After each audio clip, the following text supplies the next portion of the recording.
Good morning, and welcome to my Thursday session of talking about things. Today, I'm going to give you a look at the book which probably had more impact on this whole act outside the box idea.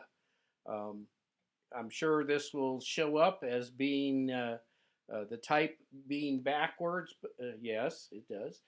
This is the book, David and Goliath by Malcolm Gladwell. The subtitle is Underdogs, Misfits, and the Art of Battling Giants. Um, what Gladwell does is take a series of people and situations in which most people would look at it and go, well, man, that's going to be hopeless. And then he shows how, no, it's not hopeless at all. If you use the right strategies, if you have the right mindset, the right attitude, I can do this, that things can be done. Um, my people at Your Hub during one of my staff meetings heard a lot about this. I recommended that they all read David and Goliath, and I'll recommend it to you. And I don't care what you are. If you're a high school kid, if you are a manager of a department, if you're a CEO, if you're just someone who likes to read, um, an excellent writer making excellent points, then David and Goliath. I'm sure it's still on shelves and can be purchased online. Do it. Um, he takes, for example, a man with severe dyslexia who becomes one of the best um, attorneys in the nation. Okay, how does someone who has difficulty reading be able to get through everything that needs to be done for a court case? Um, he and of course he tackles the biblical story of David and Goliath, which on its face says, okay, you've got this big old grizzled veteran of wars in full armor. He is gigantic. When I think of Goliath, I think of someone the size of Andre the Giant, who I actually interviewed once early in my career, but that will be another blog topic.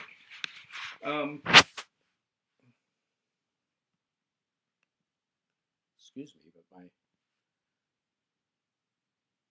okay, I'm back. Sorry, my computer photo booth went crazy there for a while. Anyway, um, he analyzes this David and Goliath thing, and here's David, just this little young shepherd boy, a skinny little 12-year-old who they try and put the armor of the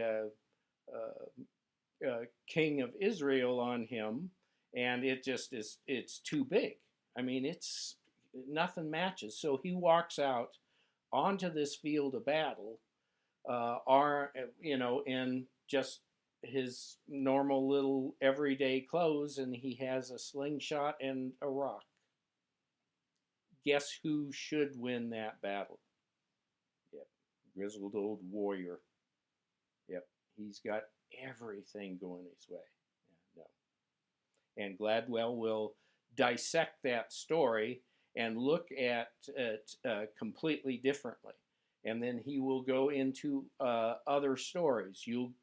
Um, there were things about Northern Ireland and the great amount of violence that went on there. You go into a second tier college in the Northeast, and he argues that, in a lot of ways, this can be much more of an advantage for someone who wants to go into a career than go into an Ivy League college. Doesn't make sense to me. Hey, Ivy League! Hey, that's a guarantee. Stanford, woo, Duke. No, it doesn't have to happen that way. You are only limited um, by your how you perceive situations. I got um, dismissed once by layout, once by reduction in force at the Denver Post. Um, Guess what? I'm trying to make the best of that. I'm writing novels. The novel I have put out one summer season is the most lightweight of my novels. It's that way because of the age groups that are my central focus, which is young adult, new adult. Yeah, they can handle some pretty difficult stuff, but it's not adult stuff. All my other novels, of which I have three other protagonists who are gaining life. Um, yeah, and I'm going to make this work. Um, and for that, and this instance in particular, I need your help. Buy my book. It's $3.99. Uh, yeah, it's a good deal. It's a good story. Um, but anyway, Gladwell just fills this book with examples like that, and it's a marvelous read, and it will change your life if you begin to apply that to the way you do things, whether you are a reporter or you are a student.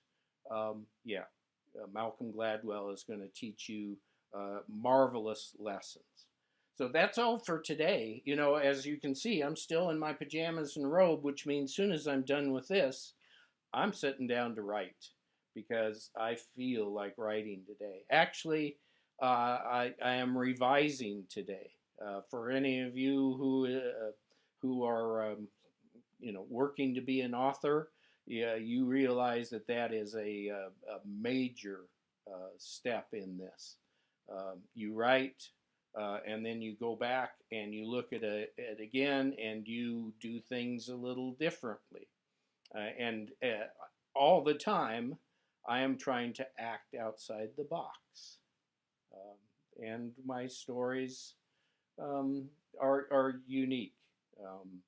But yeah, and we'll see how it is accepted. I sent out a query letter yesterday for one of my novels, just a single one, because there is a female literary agent in New York who I would love to have, and we'll see if she is receptive to this act outside the box manuscript that I have sent out.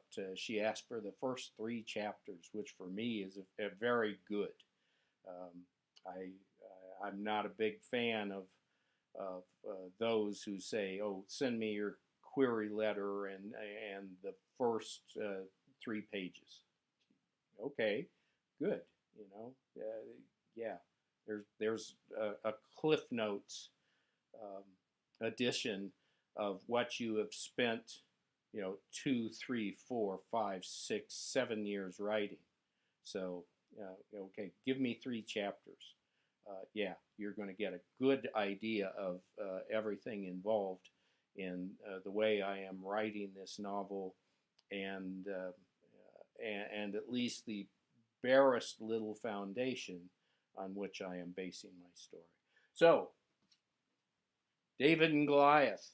Look for copies. Malcolm Gladwell. He's a regular writer for the New Yorker. A very good writer. A much better analyst. So go out, buy it, act outside the box. I'm going to go and do that right now. I have my cup of coffee over there by my keyboard, and we're going to get to work. So have a good day. I'll do a short one tomorrow, and have a good day and write the hell out of things. Good luck.